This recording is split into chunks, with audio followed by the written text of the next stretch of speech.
اللہ الذی جعل لکم الارض قرارا، وہی اللہ ہے جس نے زمین کو قیام کی جگہ بنایا، والسماء بناء، اور آسمان کو ایک چھت کی مانند بنایا۔ ابھی ایک آسمان تو وہ ہے جو ہمیں بظاہر بلو کلر کا نظر آتا ہے، ایکچوئل تو اس کا رنگ بلیک ہے۔ یہ تو بلو کلر کی اوزون لیئر ہے جس کی وجہ سے، جس پہ جب سورج کی روشنی پڑتی ہے تو آپ کو دن کے وقت آسمان نیلا نظر آتا ہے۔ اصل میں آسمان کا رنگ جو ہے وہ کالا ہے، جو رات کے وقت آپ کو نظر آتا ہے۔ اور ایک وہ آسمان کی تہیں ہیں جو مختلف لیئرز ہیں ہمارے اس ایٹماسفیئر کے اوپر، اسٹریٹوسفیئر ہے، ٹروپوسفیئر ہے، اور کئی ایک لیئرز ہیں۔ اور پھر یہ پوری کی پوری جو زمین کے گرد تقریباً 80,000 کلومیٹر کا جو ایٹماسفیئر ہے، اس میں سے بھی پہلے 50 کلومیٹر جو ہیں وہ زیادہ ڈینسٹی والے ہیں، اور اس کے اوپر جا کے لائٹر ڈینسٹی آتی ہے۔ پھر اس میں کئی ایک لیئرز ہیں جو سورج سے آنے والی ہارمفل ریز کو واپس کرتے ہیں، اور ایسی لیئرز بھی ہیں جو زمین سے جو الیکٹرو میگنیٹک ویوز ہیں، جن کی وجہ سے یہ سارا موبائل کا سسٹم، آپ کا کمیونیکیشن کا سسٹم چل رہا ہے، ان کو ریفلیکٹ کرتی ہیں، جس کی وجہ سے آپ ایک جگہ سے دوسری جگہ تک ریز کو پہنچاتے ہیں۔ اگر وہ ان کو ریفلیکٹ نہ کریں اور گزرنے دیں، جس طرح سورج کی روشنی کے کچھ حصے جو ہیں گزر کے نیچے تک آتے ہیں، اسی طریقے سے اگر یہ ریز گزر جائیں تو وہ دوسری طرف ہی چلی جائیں گی، واپس زمین کے اوپر سگنل نہیں آئے گی۔ تو ایسا محکم نظام اللہ تعالیٰ نے بنایا ہے۔ اور زمین کو بھی آپ بچھونا، ہر سیکنڈ میں 2 زلزلے آتے ہیں زمین کے اوپر، ہر سیکنڈ میں، لیکن ان کا میگنیچیوڈ بہت کم ہوتا ہے۔ اگر وہ بڑھ جائے تو ہر سیکنڈ میں 2 دفعہ زمین تباہ ہو۔ تو یہ اللہ تعالیٰ ہے جس نے زمین کو، ایسی زمین کو جس میں ہر سیکنڈ میں 2 زلزلے آ رہے ہیں، ایسا اس کو قرار کے اوپر رکھا ہے، اور اس کی اپنی تمام موشنز کے باوجود اتنی بیلنسڈ ہے کہ یہاں پر نظام زندگی جو چلتا ہے۔ وَصَوَّرَكُمْ، اور اس نے تمہاری صورت بنائی ہے، فَأَحْسَنَ صُوَرَكُمْ، اور کیا ہی خوبصورت تمہیں سنوارا ہے۔ یعنی یہ تو اب پھر ایک پوری سائنس ہے نا جی، انسان اپنے اندر جھانکنا شروع کر دے تو انسان پریشان ہو جاتا ہے، کیا نظام بنایا۔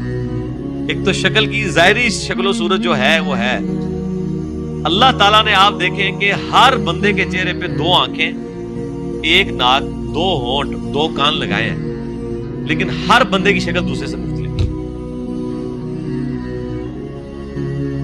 ناک ہی لگایا نا سب کو، آنکھیں ہی لگائی ہیں نا، ہونٹ ہی لگائے ہیں نا۔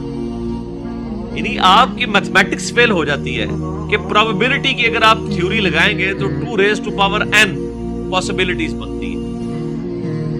کتنی چیزیں ہوئی ہیں، 1 2 3 4 5 6 7، یہ 7 2⁻7 اتنی پاسبلٹیز بنتی ہیں، لیکن اللہ تعالیٰ نے اس کی پاسبلٹیز جو ہیں وہ ان گنت بنا دی۔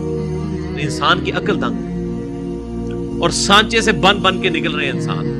ایک بندے کے 4 بچے ہوتے ہیں، چاروں کی شکلیں مختلف ہوتی ہیں، ماں باپ سے مل بھی رہی ہوتی ہیں اور مختلف بھی ہوتی ہیں، اور وہ بھی اللہ نے حکمت رکھی ہے، اگر وہ شکلیں نہ مل رہی ہوں تو دادی دادے کو تو پیار ہی کوئی نہ آئے، ان کو ان بچوں میں اپنے بچوں کا بچپن نظر آتا ہے۔ یہ اللہ تعالیٰ نے ایک ایسا نظام بنایا ہے کہ وہ شکلیں ملتی جلتی بھی ہوتی ہیں اور یونیک بھی۔ اور پھر آپ یہ دیکھ لیں کہ جو یہ فنگر کے جو نشانات ہیں، فنگر پرنٹس، کسی انسان کے فنگر پرنٹس دوسرے سے نہیں ملتے۔ یعنی دنیا پہ 7 ارب انسان ہے نا، تو آپ 7 ارب انسانوں کے فنگر پرنٹس لیں، کسی ایک شخص کے دوسرے سے نہیں ملتے۔ اور 7 ارب کوئی چھوٹا فگر نہیں ہے میرے بھائی۔ 1 ارب گنتی گننے کے لیے نا 25 سے 30 سال چاہیے، اگر 24 گھنٹے صرف گنتی آپ گنتے رہیں، 1 2 3 4 5 6۔ 1 ارب کوئی چھوٹی رقم نہیں ہے۔ یہاں پہ تو مطلب ہمارے وہ جو لوگوں سے مال لوٹ کے تو لوگ کہہ دیتے ہیں 2 ارب لوٹ لیا، 3 ارب لوٹ لیا۔ 3 ارب کا لوگوں کو پتہ ہی نہیں مطلب کیا ہے۔ 3 ارب کا مطلب ہے کہ اگر کوئی شخص روزانہ بھی 1 لاکھ روپے خرچ کرے نا، 60 سال تک بھی خرچ کرتا رہے نا تو ختم نہیں ہوگا۔ روزانہ 1 لاکھ روپے خرچ کرے، یہ 3 ارب ہے، کیونکہ روزانہ انسان کا دل 1 لاکھ دفعہ دھڑکتا ہے، اور ایک 60 سال کی زندگی میں ایک انسان کا دل جو ہے وہ 3 ارب دفعہ دھڑکتا ہے۔ تو یہ ارب کو چھوٹی رقم نہیں ہے، آپ ذرا گننا شروع کریں۔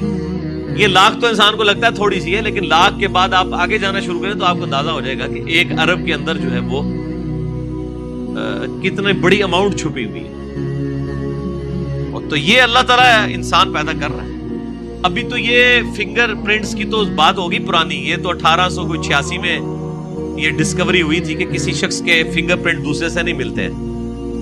اب تو میرے بھائی جس لیول کی ڈسکوریز ہو چکی ہیں آپ سوچ بھی نہیں سکتے. یعنی آپ کا جو انسان کا جسم ہے نا, ہر ایک انسان کے جسم کا ایک اپنی تھرمل جو اس کے جسم سے ہیٹ نکل رہی ہے نا, اس کی بھی ایک پکچر بنتی ہے, وہ بھی دوسرے سے نہیں میچ کرتی. پھر ہر شخص کی جو آنکھ ہے یہ دوسرے سے میچ نہیں کرتی. آج کل آپ دیکھ رہے ہیں کہ آپ انٹرنیشنل ایئرپورٹس کے اوپر وہ آنکھوں کی پکچر اتارتے ہیں.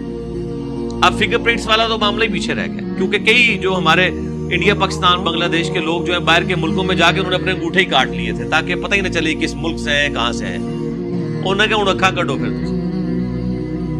اب وہ آنکھوں کا جو ہے نا وہ لیتے ہیں پکچر تو پہچانی جاتی ہے, کوئی بھاگ ہی نہیں سکتا. یہ تو انسان سے نہیں بھاگ سکتا, تو اللہ سے کون بھاگ سکتا. صحابہ کرام علیہم رضوان نے یہ تمام کی تمام چیزیں بغیر دیکھے مانی تھی, اور ہمیں اللہ تعالیٰ نے وہ دکھا کے بتا دی, اس لیے کہ اللہ نے ہمیں کمپنسیٹ کرنا تھا. صحابہ کے سامنے نبی صلی اللہ علیہ وآلہ وسلم کی مبارک ذات تھی, اللہ کی حجت دنیا. آج نبی علیہ السلام دنیا میں موجود نہیں ہے, تو اللہ تعالیٰ نے اس کی کمپنسیشن اس فارم میں فرمائی ہے کہ اللہ تعالیٰ نے کئی ایک چیزیں جو اس زمانے میں صرف غیب پہ ایمان والی چیزیں تھیں وہ کھول کے سامنے کر. کسی شخص نے سوچا تھا, اللہ تعالیٰ سورہ بنی اسرائیل میں فرماتا ہے ہر شخص کا نامہ اعمال ہم نے اس کے گلے میں لٹکا دیا, قیامت دن اس کے سامنے لے آئیں گے. لوگ سوچتے تھے گلے میں, یار کیا اتنی سی جگہ کے اوپر کیسے نامہ اعمال لٹکایا جا سکتا ہے. وہ گلینڈ اللہ نے ایسا بنا دیا ہے جس میں ساری چیزیں سٹور ہو رہی ہیں, اتنی سی چیز میں کیسے سٹوریج ہو سکتی ہے. آج آپ دیکھ لیں اتنی جو ہے وہ ٹیرا بائٹس کے اندر یو ایس بیز اور میموری کارڈ آ گئے جن میں آپ یہ تمام کی تمام چیزیں سٹور کر سکتے. یعنی کوئی مسئلہ ہی نہیں ہے, یہ اللہ تعالیٰ نے ہمیں دکھا دیا. وَرَزَقَكُم مِّنَ الطَّيِّبَاتِ, اور اس نے تمہارے لیے کھانے کی پاکیزہ چیزیں بنائی ہیں. ذَلِكُمُ اللَّهُ رَبُّكُمْ, اور یہ ہے اللہ تمہارا رب. فَتَبَارَكَ اللَّهُ رَبُّ الْعَالَمِينَ, تو بس بڑی ہی برکت والی ذات ہے اللہ جو تمام جہانوں کا پالنے والا ہے. ویسے انڈیا, پاکستان, بنگلہ دیش, افغانستان کا مولوی صحیح کہتا ہے کہ قرآن پڑھو گے تو گمراہ ہو جاؤ گے, کیونکہ جو ہدایت اس نے سمجھی ہوئی ہے نا قرآن پاک بالکل اس کے اپوزٹ ہے.